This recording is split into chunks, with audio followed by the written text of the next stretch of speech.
മീരുന്നുണ്ടല്ലേ? ആടോ, വർക്ക് തീർക്കാന്ന് പറഞ്ഞിട്ട് ലീവ് എടുക്കണമെന്ന് പറഞ്ഞില്ലേ? സാർ അത് ഞാൻ വർക്കെല്ലാം തീർത്തല്ലോ. ഇന്നലെ തന്ന വർക്ക് അവിടെ. ദൈവമേ, ഒറ്റ അവസരം തരുന്ന ഇയാൾക്ക് ഒരു പണി കൊടുക്കാനായിട്ട്. നീ അവിടെ എന്താ ആലോചിച്ചിരിക്കുക? സാർ അതിന്റെ ഡെഡ് ലൈൻ നാളെ ഉണ്ട്. ഇന്ന് വൈകിട്ട് തരാം. മിസ്റ്റർ ദിനകരൻ, ആ സാർ എന്നൊരു മുന്നറിയിപ്പില്ലാണ്ട് എന്തെവിടെ നടക്കുന്നേ? അത് പിന്നെ സാർ, എംപ്ലോയീസ് എല്ലാം വർക്ക് ചെയ്യുന്നുണ്ടെന്ന് നമ്മൾ ഉറപ്പുവരുത്തണമല്ലോ. വേണം എന്ന് ദിനകരൻ പറഞ്ഞു. എന്താണ് ഓവർ ഫിറ്റിംഗ് മോഡലിന് എം എൽ? സാർ അത് പിന്നെ പെട്ടെന്ന് ഇങ്ങനെയൊക്കെ ചോദിച്ചാലേ. പോട്ടെ, എന്താണ് എം എല്ലും ഡീപ്പ് ലേണിംഗ് തമ്മിലുള്ള വ്യത്യാസം? Sir, in machine learning the system learns from the data. Deep learning is A subset of M L. പിന്നെ നേരത്തെ ചോദിച്ച ഓവർ ഫിറ്റിംഗ് ഓഫ് ഡാറ്റ.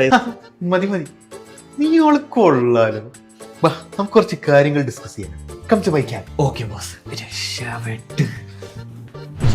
സത്യം പറ, എനിക്ക് ഇതൊക്കെ ഞാൻ അറിയാം. Personal space. സാർ, ഞാൻ ലിങ്ക് അക്കാഡമിയുടെ AI/ML എഞ്ചിനീയർ കോഴ്സിന് ചേർന്നു. അവിടെ ഇൻഡസ്ട്രി എക്സ്പീരിയൻസ് ഉള്ള ട്രെയിനേഴ്സാണ് അവർക്കുള്ളത്. 4 to 6 months കോഴ്സാണ് അവർ പ്രൊവൈഡ് ചെയ്യുന്നത്. ലൈവ് പ്രോജക്ട്സിൽ വർക്ക് ചെയ്യാൻ പറ്റും. ഇന്റേൺഷിപ്പും ഉണ്ട്. IT ഫീൽഡിൽ ഒരു ജോബ് നോക്കുന്നവർക്കും ഉള്ള ജോലിയിൽ ഡെവലപ്പ് ആവാൻ ആഗ്രഹമുള്ളവർക്കും പറ്റിയ ഓപ്ഷനാണ്. അവർക്ക് ഈ ഒരു കോഴ്സ് മാത്രമുള്ളോ? അല്ല, അവർക്ക് AI/ML എഞ്ചിനീയർ കൂടാതെ 5 വേറെ സോഫ്റ്റ്വെയർ കോഴ്സും കൂടി ഉണ്ട്.